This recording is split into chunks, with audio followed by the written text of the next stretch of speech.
Okay, so I just wanted to make a quick video talking about this situation. I've seen some people talking about it. I've browsed the comments. A lot of people have a lot of strong opinions about this Splatoon 3 plagiarism situation and um, some misconceptions about the extent of it, the terms around music copyright, how does sampling, you know, relate to the situation. And so I just wanted to talk a little bit about what I think people are having some misconceptions about and just offer my opinion, especially as someone who is a fan of Nintendo and Splatoon and these types of soundtracks. I just want to offer my opinion on why I do think it is plagiarism, at least in a small section, um, and then kind of talk about the big picture and what might happen. Since this is kind of unprecedented, I haven't really seen um, anything this blatant in a game this big. So it's going to be kind of interesting to see if Nintendo even responds or does anything. So some background: the original track that people are comparing is called Mimicloq, and it's by an artist called Nanoray, who produces a lot of tracks of this style. It's kind of like trance. It's like a fusion of like trance music, um, EDM. People noticed that a specific section of the song called Mimicloq lines up very well with a track from Splatoon 3 that just came out called Echo Onslaught. So I want to show a couple of these similarities.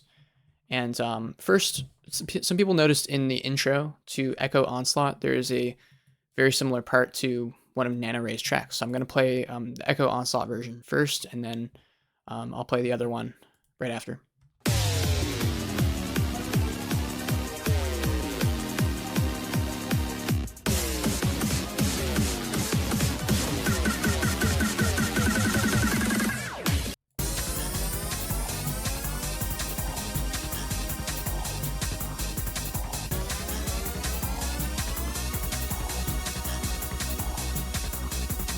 So I wouldn't really consider that the most egregious offense, although the similarity is pretty uncanny there. There's a little bit of difference. I just wanted to show that before I get into the real meat of it. So the other track called Mimicloq contains this section, which I'll play right here.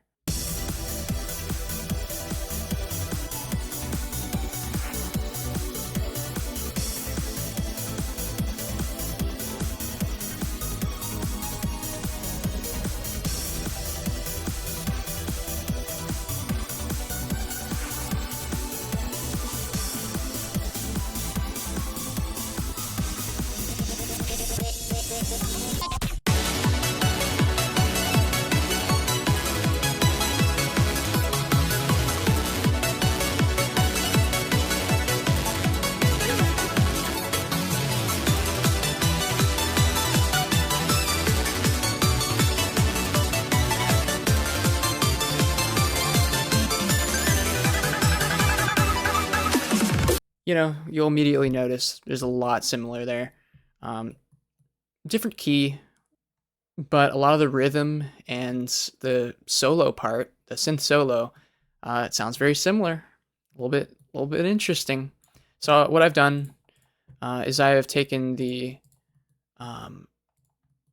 tracks, I've taken the Splatoon track, and I adjusted the tempo and the pitch to line up with Mimicloq, which is in a different key. So right now they are actually in the same key. It's going to sound a little bit strange since it's been, stretched and whatnot, but yeah, just take a listen.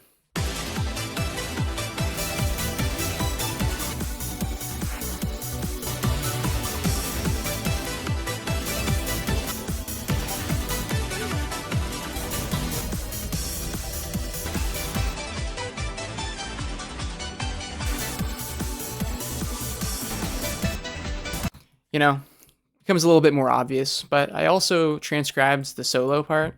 So yeah, let's hear this.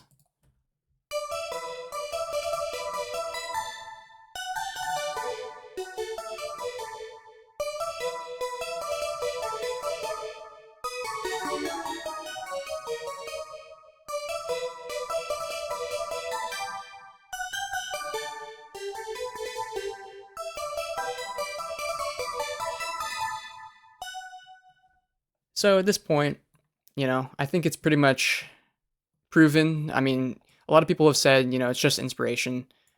This is not just inspiration. This Splatoon track was clearly built off the blueprint of the original. Whether that means they had direct access to Mimicloq and were creating a song on top of it using, new inspiration. But clearly, with this much similarity, you're not going to have a fun time arguing that this was just inspiration if you were brought to court. I don't know if they would be found. I mean, this is just a 30-second section of a 2+ minute song, but you're not going to have fun arguing that. I think it can very clearly be shown that this track was directly inspired. And yeah, I just thought I would show that.